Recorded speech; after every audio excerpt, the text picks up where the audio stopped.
97, 98, 99, 100. Weh, apa yang kau pegang ni? Yang ni pengawal dengan DIY. Saya buat sendiri tau. Memang sejuk.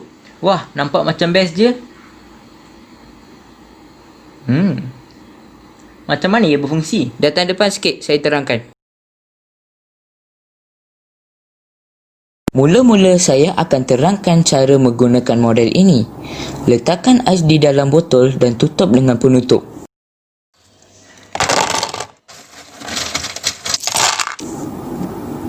Selepas itu, on kipas ini.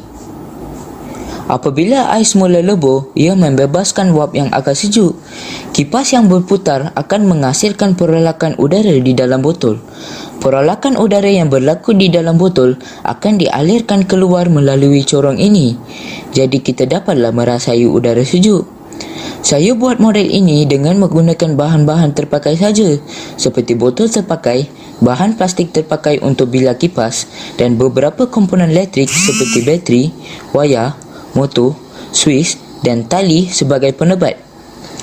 Mula-mula tebus lubang pada bahagian tengah penutup untuk melekat motor seperti ini. Selepas itu, pasang litar elektrik di bahagian atas penutup untuk motor. Selepas itu, potong plastik dengan ukuran 5 cm panjang dan 1 cm lebar untuk bilah kipas dan lekatkan bilah kipas tersebut pada motor. Tebus lubang di bahagian tengah botol seperti ini membolehkan udara sejuk mengalir keluar dari dalam. Akhir sekali, balut bekas tersebut dengan menggunakan tali.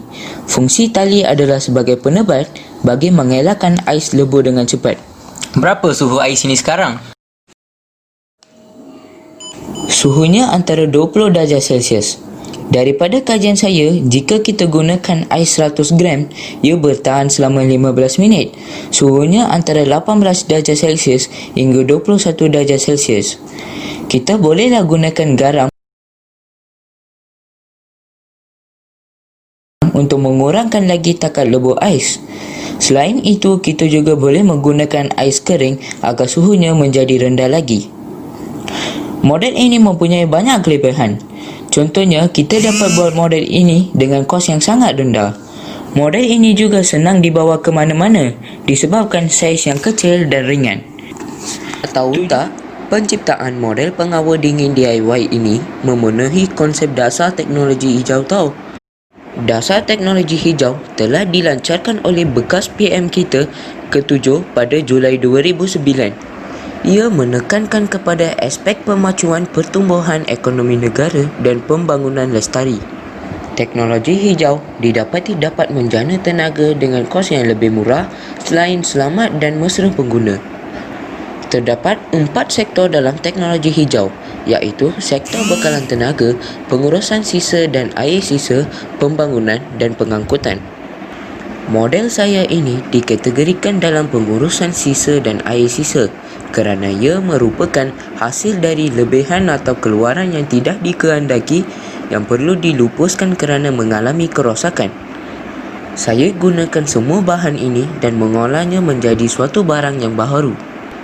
Jadi, usaha saya ini dapat meminimumkan kesan pembangunan sisa terhadap alam sekitar. Tujuan utama saya ciptakan model ini adalah untuk digunakan pada masa kecemasan seperti berlaku gangguan bekalan elektrik di rumah kita. Warga emas seperti atuk dan nenek kita dan anak-anak kecil akan kepanasan. Dengan model ini, tidaklah mereka panas semasa tiada bekalan elektrik. Adik! Dah, Mak panggil. Jom kita masuk.